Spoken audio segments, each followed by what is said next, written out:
The views expressed on this program are not necessarily those of WTJX, its board, staff, or underwriters. On this episode of Comes with the Territory, facing major environmental threats in recent months, including oil spills and a grounded vessel, the U.S. Coast Guard shares a response and ongoing mission to safeguard our territory shores. The St. Croix water crisis has reached a new stage, with residents filing a class action lawsuit against the Water and Power Authority over contamination concerns. We'll have the details. Plus, questions and concerns have been raised over the disparities between the legal requirements for the Bureau of School Maintenance's executive director and the actual job description.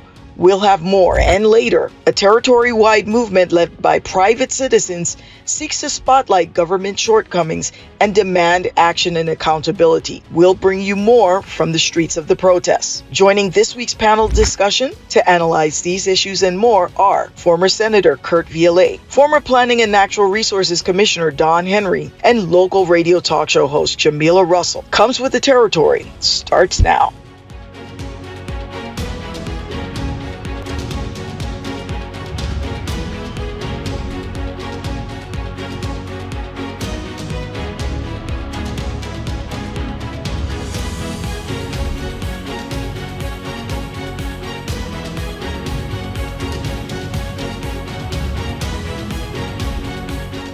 Welcome to Comes with the Territory. I'm Lesley Comissiong.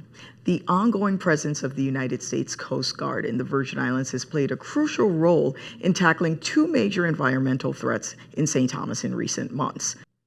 On October 25th, a diesel spill occurred at WAPA's Randolph-Harley power plant, contaminating the secondary containment area and nearby land.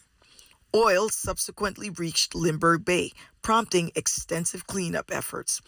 As of November 30th, over 26,000 gallons of oily water and 150 cubic yards of contaminated soil had been removed from the WAPA site, and nearly 8,000 gallons of oily water and 72 cubic yards of contaminated soil had been collected from Limburg Bay. The cleanup continues, with the Coast Guard closely monitoring the situation. On October 4th, the cargo vessel Bonnie G ran aground near Sirili King Airport, carrying over 10,000 gallons of fuel, vehicles, and cargo.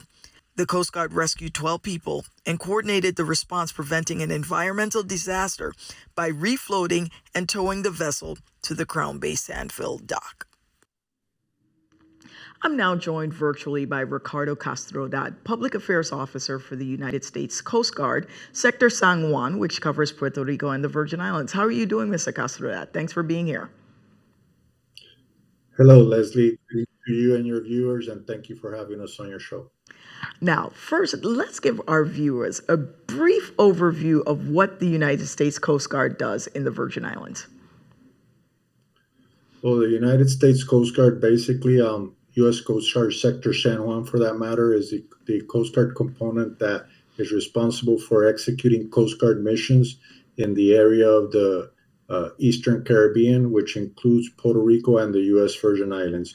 We execute all Coast Guard missions, which include anything from search and rescue, which we're mostly known for, maritime law enforcement, illegal migration, counter-drug activities at sea, and pollution response, soil pollution response that impacts our navigable waterways, as well as our marine safety mission and safe boating of all maritime traffic and recreational boaters.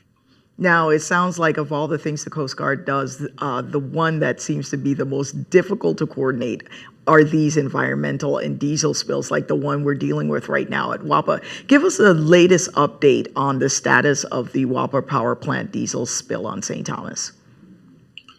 Well, the latest update is the Coast Guard has been overseeing response and cleanup efforts at the WAPA Randolph-Harley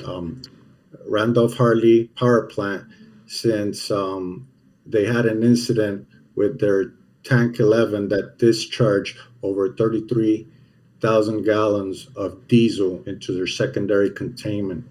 Subsequently, the secondary containment failed and caused a significant amount of that material to be released on land.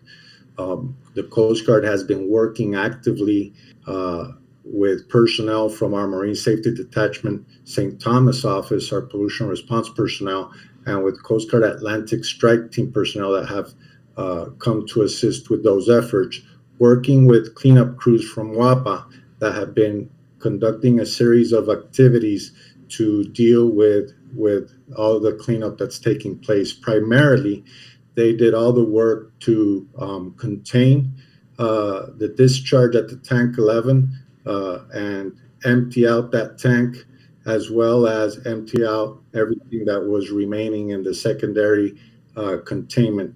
All that's been cleared and clean. Obviously, there's more work to be done in that area, but response efforts continue to focus on everything that was spilled on land. They've dug trenches, established collection points throughout the landscape to collect all the material that they can from the surface area. But as the days went by, WAPA and Coast Guard personnel saw that there were impacts of the discharge being seen in Lindbergh Bay. Coast Guard personnel collected samples of that material at Lindbergh Bay to ensure that it was associated with that Tank 11 discharge, or discard that was the case. In the meantime, WAPA continued to work on efforts to contain all the discharge that was happening in the water. They set up containment boom, established absorbent materials, and started to create collection points, which was a lot of manual labor to do that, so that they could start recovering that material and contain it as we waited for the sample analysis to arrive. Eventually, we received the samples and determined that it was associated to the Tank 11 discharge. So everything that's taking place on the facility side and at Lindbergh Bay is one and the same. It's a big response to deal with all that. The significant thing at this point is that a lot of this material has gone underground and is seeping through the terrain out into Lindbergh Bay. And just this 29th of November, the Coast Guard Federal On-Scene Coordinator, Captain Jose Diaz, who's the Sector San Juan Commander and the Federal On-Scene Coordinator for this response, approved WAPA's removal action plan to work on the steps and tactics that are going to be utilized to deal with that material that's underground. They moved heavy equipment into the area to create a road that would allow them to bring in the equipment that was necessary to install 10 monitoring wells throughout the landscape, so that they could get an idea of the subsurface plume Yes. of the soil. And then once we get those readings and that data, determine the best way to recover that. In the meantime, they've also been using tactics like employing a flow of a low pressure, high volume of water to seep through the terrain, hoping it can push out that diesel Okay. those collection points, and they can continue to recover the material from there. In addition to the absorbent booms and collection points, they're using mechanical recovery methods like vacuum trucks that are more efficient in collecting larger amounts of the material. Wow. To date, right now, over 38,000 gallons of oil and water have been collected outside the recovery containment zone. Inside the secondary containment, we recovered. The cleanup crews recovered 18,000 gallons of oil and water. And of those numbers, approximately 3,500 gallons have been recovered from the Limburg Bay area. Yeah, that's a significant amount. Now, I have to ask, are there any unique challenges that the location presented, and being in the Virgin Islands, quite frankly, presented to the Coast Guard that you had to undertake or perhaps adjust or change what you would normally do in a situation like that to facilitate the removal of the oil from the soil and water in the surrounding areas? Well, it is a challenging environment. And like I said initially, the Coast Guard's overseeing the cleanup efforts.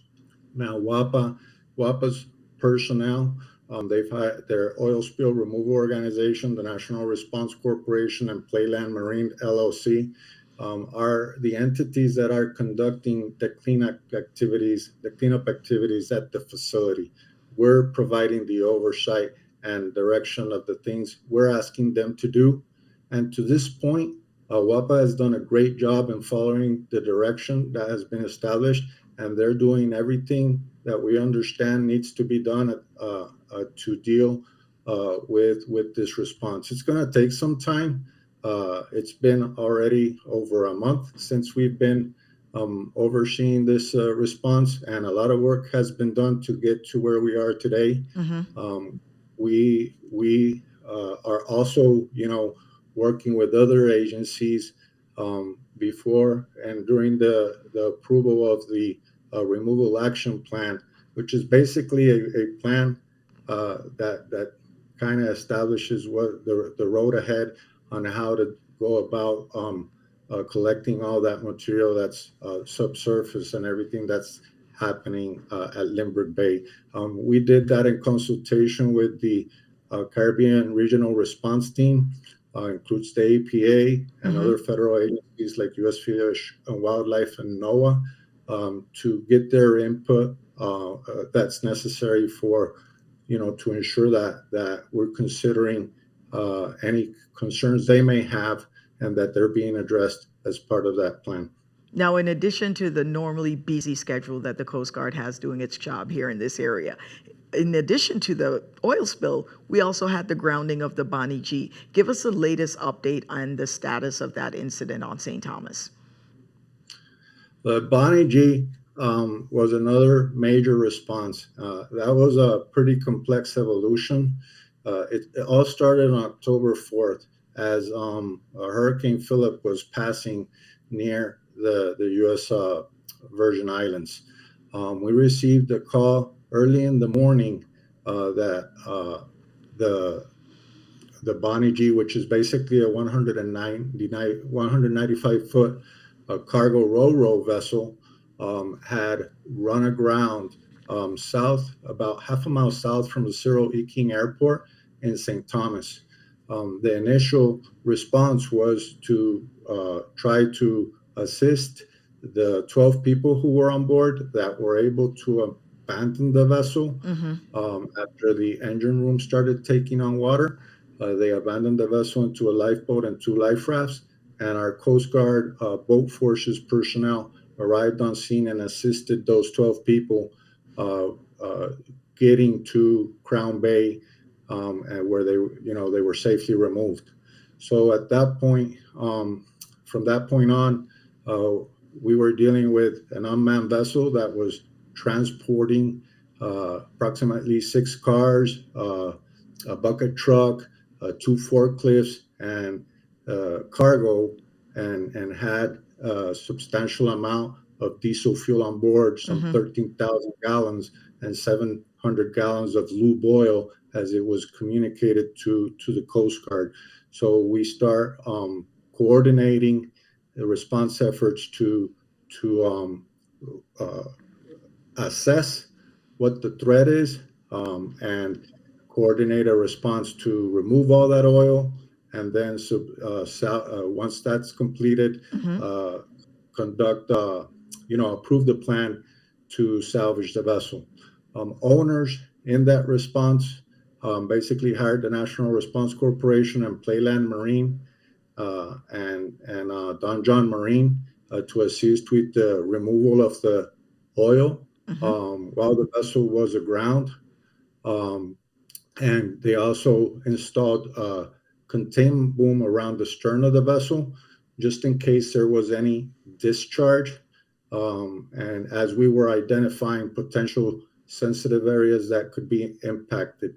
So all this is taking place, and it's a slow-moving operation. Mm-hmm. Other agencies were conducting underwater assessments like NOAA to identify if there was any reef in the area that could be impacted. And additionally, also establish a plan to remove all the fuel that was on board. To jump forward a little bit, eventually, Playland Marine was able to remove a lot of the lube oil, and remove the batteries from all the cars, remove the cargo that was on board, as we then were going to be hit by a second storm, which was Hurricane Tammy. So as that's taking place, we're trying to secure uh, all the effort that had been established to protect the responders and the vessel, hoping that that second storm wasn't going to cause Yeah. affect the response any more than it should. Luckily, it was a near miss, Mm-hmm. and that allowed a vessel to come in, the Harvey Challenger, uh, that came in shortly after the storm passed and removed all the fuel from the Bonnie G into that was pumped into from the vessel tanks to the Harvey Challenger. Once that was accomplished, Don John Smith was brought in as the salvor, Mm-hmm. and they brought in equipment and personnel and equipment and staged and established a plan to salvage the vessel, which uh, in summary, basically they pressurized a lot of the tanks Yes. so that they could inject air inside to keep the vessel afloat. They emptied out the engine room that was flooded and initially had oil in the surface. They emptied out all that Mm-hmm. and brought in two tugboats, so that they could pull the vessel off the reef, off the rock, which they were successful. They pulled it off by establishing a tow line on the bow and on the stern of the vessel, Yes. and then by they were able to keep the vessel afloat, monitoring its transit all the way into Samfield Dock, where the vessel is today. Um, at this point, all the fuel has been removed, all the vehicles have been offloaded, a lot of the spaces have been cleaned, Mm-hmm. and that basically that vessel is no longer a pollution threat to the environment. There are other actions. We got to wait to see what the owner is going to do with the vessel, and at that point, they'll run that plan by the Coast Guard to see what happens from there. Well, thank you so much, Mr. Castrodat, for that very thorough update on both the WAPA oil spill and the grounding of the Bonnie G. We appreciate you joining us on the show. Coming up, we'll hear from this week's Power Panel, but first, let's take a look at the pressing issues that will be on the table. St. Croix residents have filed a class action lawsuit against the Virgin Islands Water and Power Authority and Seven Seas Water Solutions USA, following reports of lead contamination in the island's potable water system. Leron and Associates filed the lawsuit on November 22nd, alleging that WAPA and Seven Seas provided residents with unsafe water, failed to properly monitor it, and neglected to warn the public about the potential health risk. In a statement in response to the lawsuit, WAPA's CEO, Andrew Smith, wrote, "We at the authority are disappointed that amidst these challenging circumstances, there are those who seek monetary gain by exploiting the evolving situation impacting the people of St. Croix. The authority would like to reiterate that every moment spent away from implementing solutions is a moment lost at the expense of our residents." They really try to keep schools still, my son. This is crazy. This is calamity. In April 2023, Governor Bryan signed into law Bill number 35-0050, establishing the Bureau of School Construction and Maintenance to address the deteriorating public schools and oversee repairs. But the Bureau's formation has been marked by controversy regarding the qualifications for its executive director position. According to Bill number 35-0050, the Bureau is to be managed by an executive director appointed by the governor, who must be either an architect or engineer licensed in the Virgin Islands, an individual with 7 or more years' experience in construction, capital project management, or maintenance management. However, a job description the government posted online omits any mention of a license requirement among its minimum qualifications. Instead, the posted description stipulates a bachelor's degree in engineering, architectural design, or construction technology from an accredited institution, coupled with 4 years of supervisory experience in the relevant fields. Alternatively, it accepts a high school diploma or equivalent, supplemented by 8 years of supervisory experience in construction or related area. These discrepancies between the legal requirements for the executive director's qualifications and the actual job description have raised concerns amongst some stakeholders who are demanding an explanation for the apparent contradiction. Look at our hospital! Wake up, people! Wake up!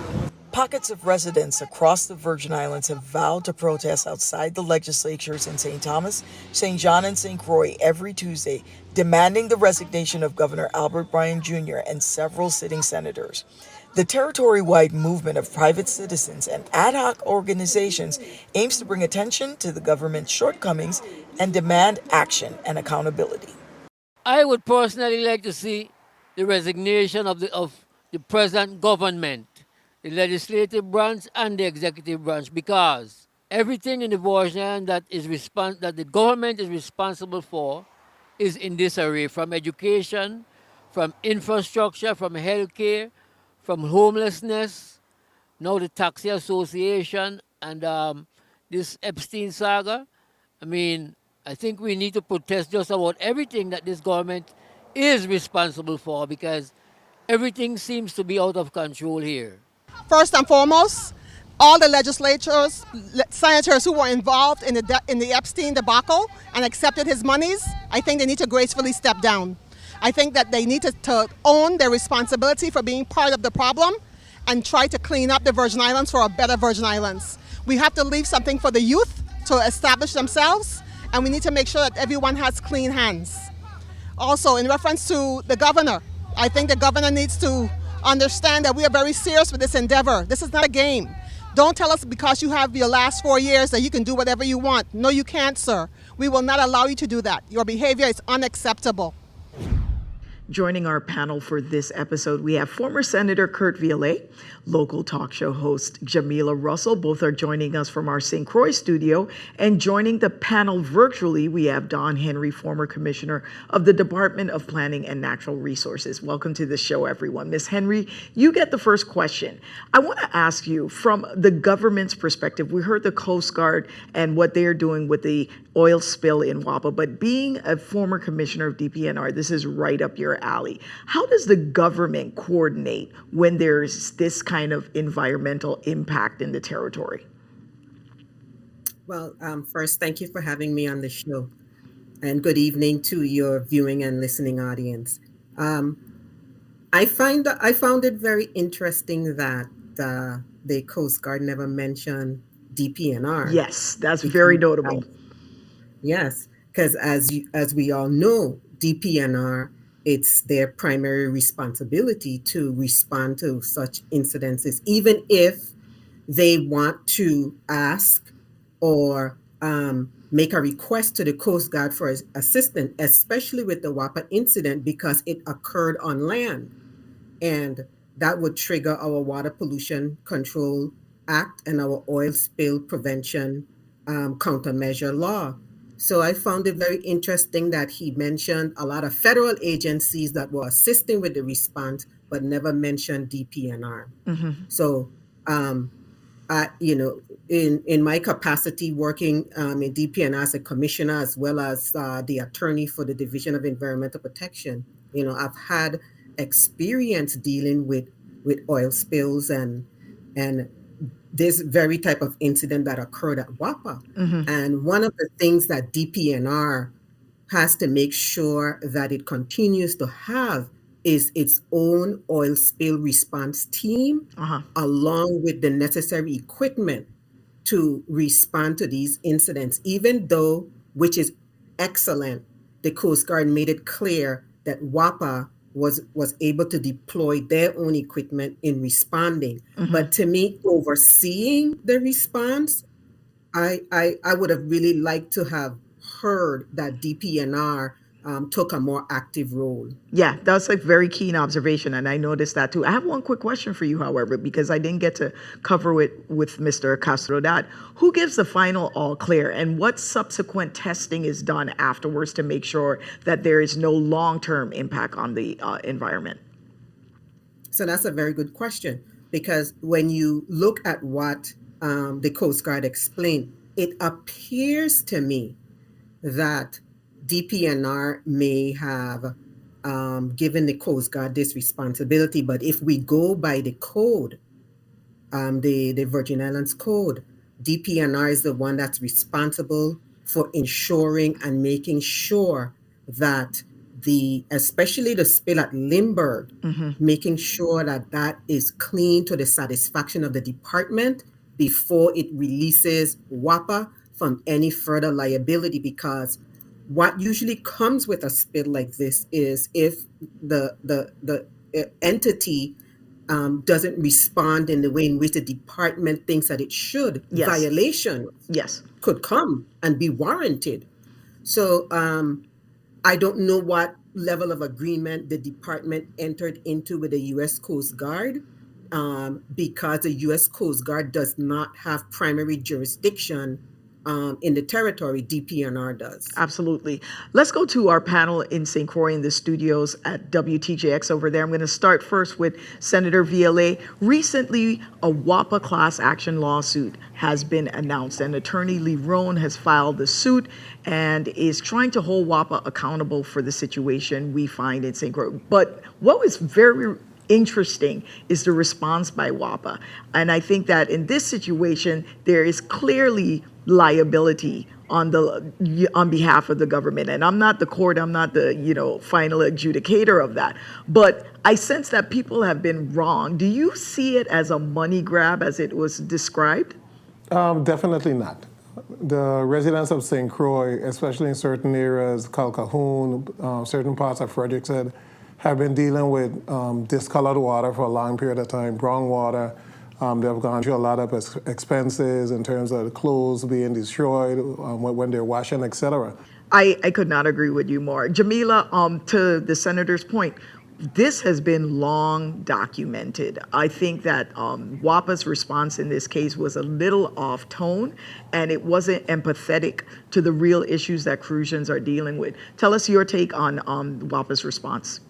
I think is indicative of how WAPA has continued to respond to issues that residents have brought to their attention. I think that they could have mitigated against the filing of a lawsuit had they addressed the brownwater issue over the course of the years that the St. Croix residents have been calling and making their voices heard about the brownwater issue, especially in Frederickstead. And I think that clearly the response from WAPA has always been one where it's not our fault, we have a faulty infrastructure, we need help, we need more money, give us more money. And the residents have gotten to the point where they're like, no, we want results, we want answers, and they're using the tools that they have at their disposal, which is filing a class action suit to force action from the Virgin Islands Water and Power Authority, because for so long, the government of the Virgin Islands has bailed WAPA out of continuous situations that they find themselves in. WAPA continues to respond by saying, it's not our fault, we need help, let's blame it on the old decaying system. However, if you manage and you prepare a plan, and WAPA has consistently pushed back at efforts by the people we elect to represent us to be held accountable. And so when you don't want to be held accountable and you have the first branch of government asking you to be held accountable and you're pushing back on that, then the people and the residents have a right to take this matter to court and ask the court to hold them accountable. And I think that it's long overdue, and I think that the people have exercised every right that they have. And, hopefully WAPA will begin to hear, and because their answer is tone deaf. Ms. Henry, you have legal background, and I want to ask you, if this case does go to court, again, we're not judge and jury, how do you think the matter will play out? Well, without understanding exactly what the complaint is, because I haven't read it, so it would be difficult for me to give any sort of analysis on the outcome of the case. But just speaking in general, in terms of my understanding of some of the issues that are going on, I do believe that the residents, they have a decent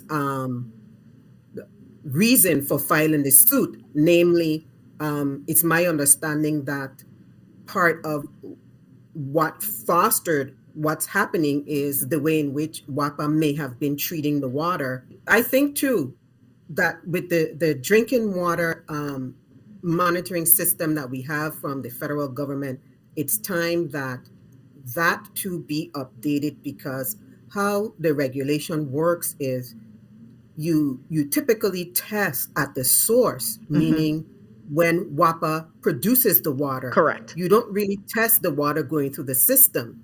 So I think that St. Croix is a prime example of the need, even if locally we decide to be more stringent with having different testing points, so that we can make sure that as the water goes through the distribution system, that it continues to be potable water. It's one thing to say it was when you made it, Yes. but what good is it when it gets to your house? Correct. That it's not potable water. So I think that those are some things that we need to look at. And like Jamila mentioned, maybe this lawsuit would spur us being a little bit more stringent in our drinking water requirements in the territory. Absolutely. Jamila, I'm going to come back to you. The Bureau of School Maintenance has been established via legislation, and there's a controversy over the executive director job description and what is now being advertised. And when I read this, I was kind of a bit confused. To me, this is a no-brainer. If we're requiring certain technical standards, we should advertise the job as such. How do you think this actually came about, and why does it seem to be lower standards that are being advertised for the position now that we're looking for an executive director? I'm completely befuddled by the job advertisement as well. I worked in the legislature, and I have been paying attention to the advertisement because the person that I work for was a primary sponsor of the measure. And I think that legislative intent needs to be respected. The legislature made it clear that they wanted somebody who has the skill set to make sure that these new construction projects that are slated to come on board, that there's somebody who's qualified and has the requisite knowledge, skills, and experience to be able to manage those projects and then develop a maintenance plan, because a lot of what we have happening with the failures in our school system and in our facilities is that there's a lack of true maintenance. And so when you see a job advertisement that is very far from what the legislature has enacted, it begs the question as to, why? And I am hoping that the executive branch corrects their error, because it is clear that we did not want somebody with a high school diploma and 8 years experience to run and manage millions and millions of dollars in school construction and maintenance of our school facilities. And so I'm hoping that they send out a new notice so that the proper people with the proper skill sets can apply. I'm at a loss for this one, on this one. And so am I. completely. That's why I prefaced the question the way I did. Senator Viola, same thing. How did we manage to mess this one up? I mean, this, like I said, seems to be pretty straightforward. You want to have somebody with the technical requirements, educations, and standards to execute on what is a huge rebuilding of the infrastructure of our education campuses across the territory. How did we get this one wrong? It must be a comprehension issue because when I'm looking at the bill, if you read section 1 of subsection 102A, it says an executive director appointed by the governor who must either be an architect or engineer licensed in the Virgin Islands, comma, and then it says an individual with 7 or more years experience in construction, capital project management, or maintenance management. Where the "and" is, they put an "or." So they interpreted the bill to say architect or engineer or someone who has these years of experience. But then anybody with a certain level of comprehension, if you go down to 2, the assistant director of school construction must be an architect or engineer. So I don't understand where the problem arose. It gotta be that there is an effort for somebody else to receive that position because there's no real logical reason as to why you would not adhere to the bill as written. And when I read it and I saw what was happening, I called Jamila. Yes, And you I did. did call her. I said, hey, I know you worked on this bill. Did you change the bill? Was it amended? And she said, no. And why are you asking me that? And I said, well, I'm asking you because they're literally saying that someone with experience can qualify for the position.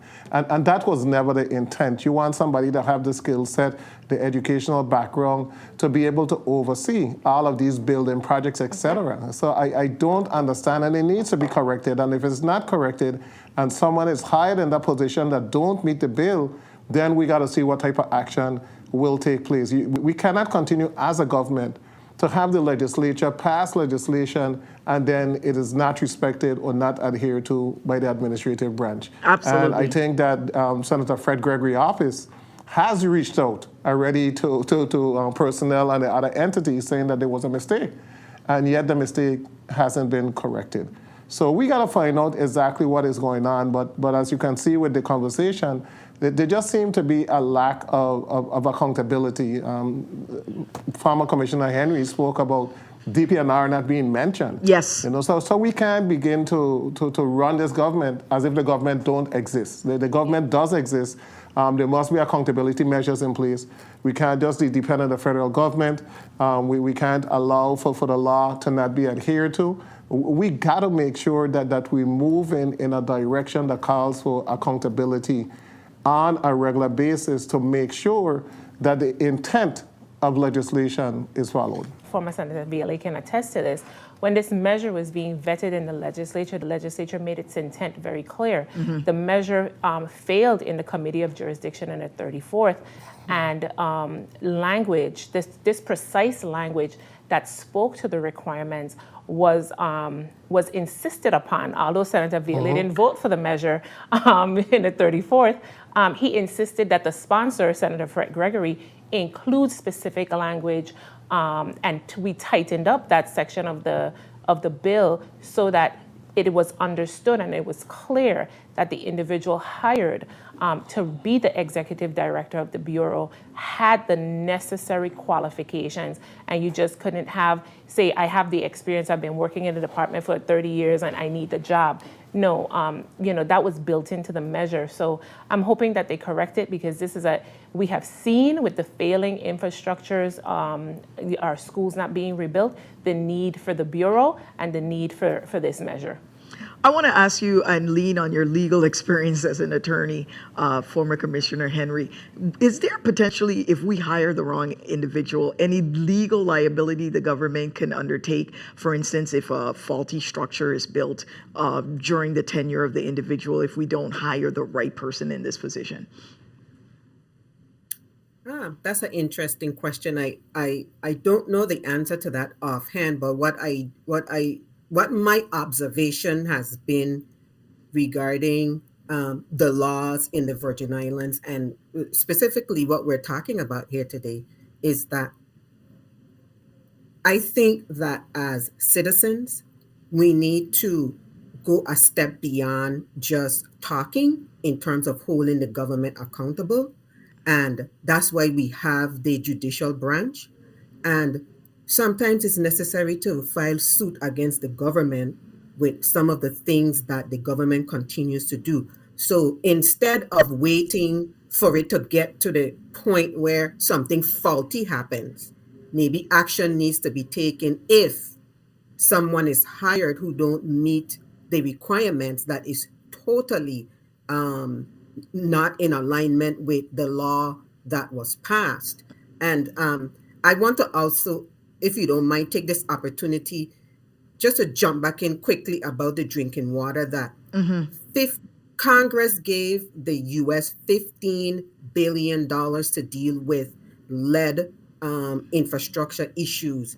And of course, WAPA, they are entitled to their portion through the Our Drinking Water Act. And I don't know how much WAPA has received in terms of doing the replacement the prudent replacement that's taking place in St. Croix, and it will be happening throughout the Virgin Islands. But an important thing that I want to point out is that we need to have a discussion about what type of material, meaning piping, we're going to be installing, because I think we all think that PVC piping is safe, but it's not.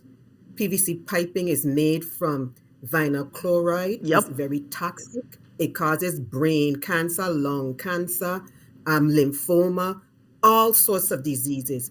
And I think it's very imperative that we at least have a discussion about our options and how we should move forward, and not assume that PVC piping is safe and it is our only alternative. A lot of jurisdictions are moving in terms of installing copper instead of PVC because of these health concerns. So I just wanted to raise that issue here for your audience. I absolutely appreciate that. And when you speak to taking things a step further, let's talk about the Tuesday protests that have taken place. This is the second Tuesday where residents and in front of all three legislative buildings on all three islands have came out to protest. Jamila, have you had a chance to drive by or hear from any of the protesters? I know that they have been on radio and in different mediums throughout the territory talking about these protests. Do you think that they're going to be sustainable? And do you think any change, any meaningful change will come about as a result of them? Well, I think I have seen some of the protesters. I think that you should always have to have a goal. And a lot of times we have people who organize, and they organize without an end game in mind. And your end game can't be to make a blanket statement. Everybody's corrupt, the whole government is corrupt, vote everybody out, turn over the whole government. I think that you have to have, achievable goals as your end game, and you have to be systematic about what it is that you're attempting to achieve. And from what I've heard, there's a lot of, and I respect everybody's right to protest. I have organized marches before. I have organized protests, and it was for a specific purpose in mind. And I clearly knew going in what my intended outcome was. I don't see this at this point. I'm unsure as to what the intended outcome is. And I'm hearing about the Epstein issue. There's a lot of talk surrounding Epstein. I haven't heard about local crimes against our young females here in the terms of what happened with John Jackson in St. Thomas. Yep. I haven't heard people protesting in regards to what has happened with Bruce Smith at the school system. I haven't been hearing about those children who died in custody at the DHS. Yep. And so it begs the question, are we just protesting to protest to have a claim to fame, so to speak, build some notoriety or some name recognition in the public, or are we protesting because there is something that we want to achieve? And we need to identify what it is that we're attempting to achieve. And in terms of sustainability. I think that, if there's a will, there's a way. And those individuals who have decided that they want to protest for whatever reason, once the will and the desire is there, I think that they'll continue. I know if I believe in something, if I'm the only one standing, I'll stand by myself. And I'm hoping that they have the same level of conviction for whatever their end game is. Senator Veal, same question. I mean, there's no question that the individuals that are protesting some of the issues that they have mentioned are completely legitimate. I don't think that these protests are unfounded or without basis at all. However, sustainability, action, meaningful change, what do you see taking place as a result of these? Definitely people are frustrated, and the individuals that are out there protesting, they're protesting in reference to all of the issues that are plaguing the Virgin Islands, and they're going about saying exactly what they would like to see change. I think one of the issues we have in the Virgin Islands now, and I was thinking back to when I was a very young boy and we had the first gubernatorial election, we clearly had three parties. We had Evans, that was a winner, he was a Republican. We had Farrelly, who was a Democrat, and we had Cyril King, who became an ICM. And those individuals were opposition parties within themselves, so that they held the party that was in charge accountable. And that kept on for the next couple of years with Wang Louis. The Republican Party was still strong, the ICM was still strong. But then you morph into the 2010, 2012, up until this period and a little before then, where you only have one predominant party. So you don't have that true opposition party. So then you develop all of these little splinter groups that are going to go out there protesting because there's no other faction that protests against exactly what is taking place. And opposition is healthy. Opposition forces you to act. It forces you to become accountable. But we just got to be careful as to how we proceed with opposition and make sure that it's always done in a respectful manner. You stick to the issues and you push for change. But there's so much that is going on in the Virgin Islands that we're at a tipping point, to me, that is scary, that is quite dangerous. I'm seeing people acting in a way that I've never seen before at public forums. I was at the Derelict and a building forum, and I saw people in the audience acting in a way that I've never seen before in reference to the administration. So I think it's a call to action, and it's a call for us to be able to develop a path moving forward. And I just want to segue quickly on the WAPA issue. A state of emergency was declared by the president. I was able to say that St. Croix qualifies for a state of emergency, and they're willing to offer technical assistance, etc. We also know that we have Biden infrastructure plan that wants to deal with copper pipes, etc. So this is a unique opportunity for us to be able to sit and craft a plan moving forward. So I am expecting within a short period of time that we're going to hear as to what we're trying to accomplish. Are we going to be utilizing the technical skill to develop a plan moving forward? Are we going to be petitioning Congress, the Senate, to give us X amount of money so the complete replacement of those pipes of material that won't cause future problems? But we must have a plan, because we're hearing all of the issues. You're hearing the corrective measure, but you're not hearing a long-term plan.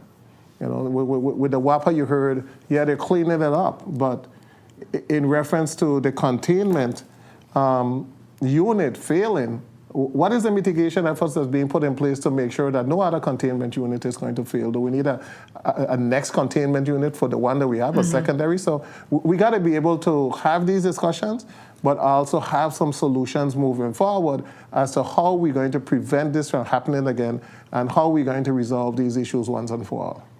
And if I may piggyback, the legislature implemented, Senator Veal spoke about a plan, and the legislature has implemented a law that required WAPA to engage with a company whose expertise was the turnaround of electrical utilities and electrical and water utilities, and that is what's missing.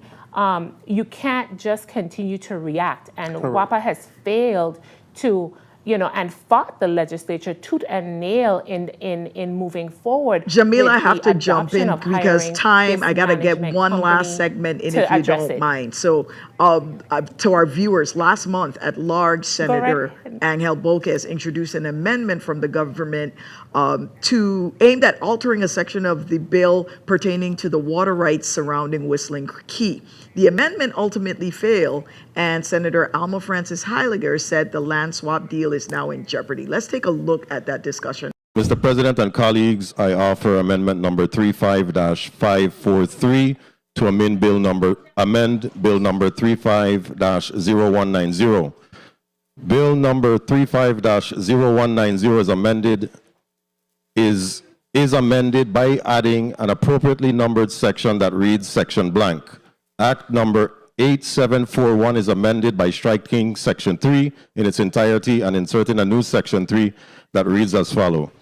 Section 3, the government of the Virgin Islands may exchange the land in section 1 provided the use of the public access to Whistling Key as its waterway known as Fungi Passage remains consistent with the National Park Service Organic Act 54 USC 100101 and all applicable federal laws and regulations. I so move. Motion properly made by Senator Bolquez, seconded by Senator Blyden, objected to by Senator Francis Heiliger. 2-minute debate time. The original bill, section 3, what they're attempting to strip, originally said that was passed. The government of the Virgin Islands may exchange the land in section 1 if the exchange does not interfere with or restrict the public access to the waterways of Whistling Key, known as the Fungi Passage for recreation and commercial purposes.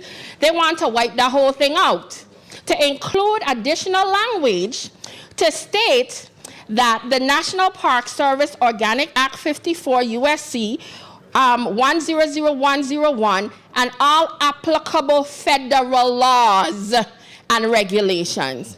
What is happening that the public is not aware of, that this deal is potentially in jeopardy right now, because one of the key points that the legislature included was to make sure that this deal could not go through until we were able to guarantee that the waterways between the Fungi Pass was still accessible to the residents.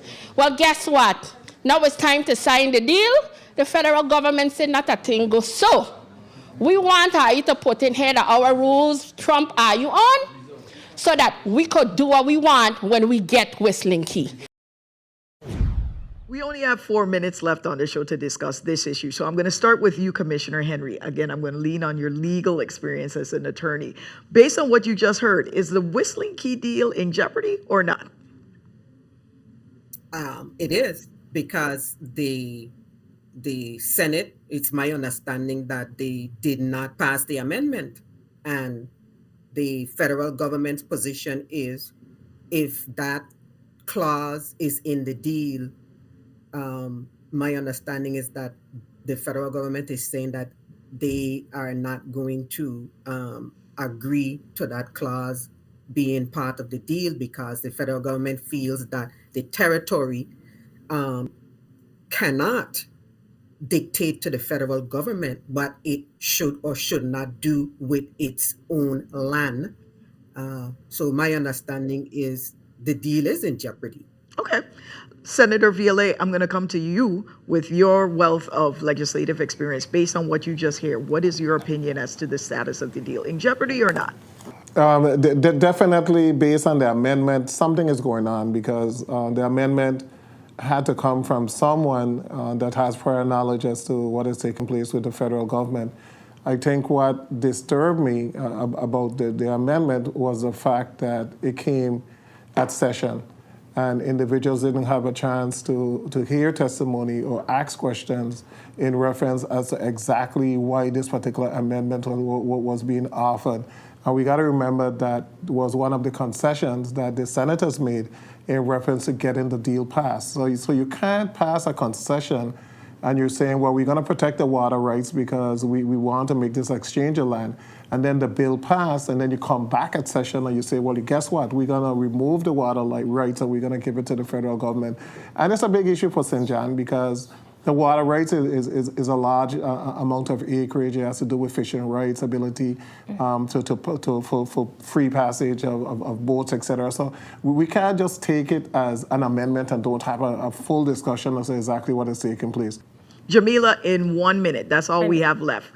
Deal in jeopardy or not?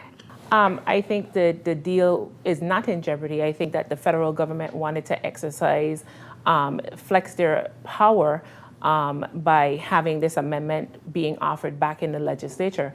My understanding in the research that I did is that the waters already surrounding Whistling Key are already part of the National Park Service. So when that amendment came up to amend the bill that the governor sent down initially and Section 3 was included in the measure, I was a little bit perplexed because those waters were already considered part of the National Park Service prior to the bill being passed.